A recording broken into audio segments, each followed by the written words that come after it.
Martine Sinkoski is like many Americans today. Out of work for a year, she's 7 months behind on her mortgage. Getting letters saying they're going to repossess if we don't get them their money soon. That's just part of the story. As a single mom, Martine is now selling her furniture, pawning jewelry and holding yard sales just to feed her children. It's scary. You're not sure what's going to happen or what's going to be turned off, or it's just hard. Realtor Greg Garrett is trying to work a quick sale to get her out of this, with a question that's now becoming routine. Never before have I added an item to the checklist of are they behind in their mortgage payments. Besides being out of work, many Americans are now upside down in their homes, meaning a lot of these houses aren't worth what they paid for them. But there are options to simply not paying your mortgage, and they usually begin with a phone call. Sometimes that's the hardest part. It means being honest. But here, timing is everything. They call me when it's too late. They call the day before the foreclosure or after they've already lost their home to foreclosure. Attorney Kirk Levy works the problem from another angle and tries to get this message across. Lenders do not want the property back. The lenders want to do everything they can to keep you in the home and keep you current.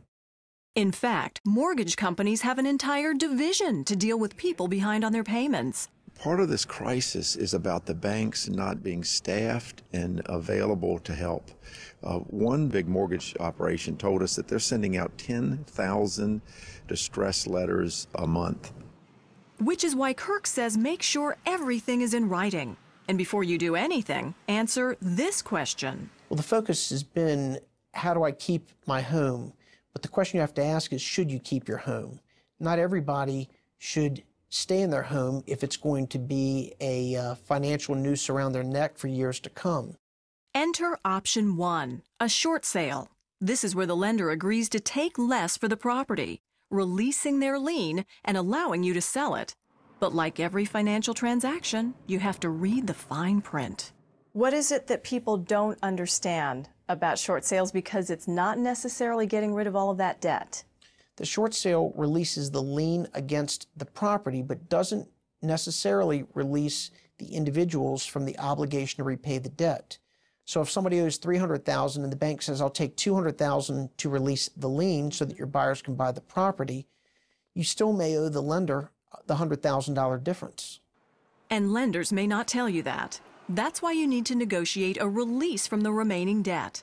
They may not let you out of all of it, but you can negotiate it down.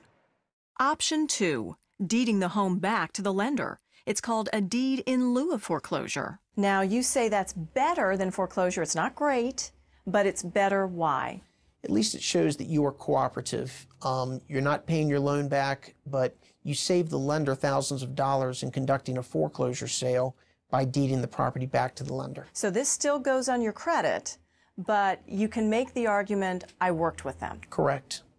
Option 3, a loan modification. But again, beware. There are more bad companies than good companies that take upfront money that don't produce results for homeowners who are in trouble. A loan modification is also something you can do yourself. Call the lender and ask to reduce the rate you're paying or extend your time to pay it back. Kirk says bankruptcy and foreclosure should be your last options. Bankruptcy may keep you in your home, but will stay on your credit for 7 years. And foreclosure sends another damaging message. All of these things damage your credit, but a foreclosure shows that you weren't cooperating with the lender and they had to go through the judicial process to take the property back. Back to Martine. Her realtor has set up help from local churches, given from his own pocket. And while the yard sales must continue for this season, the hope of this sale keeps her going for one more day. Carolyn Castleberry, CBN News.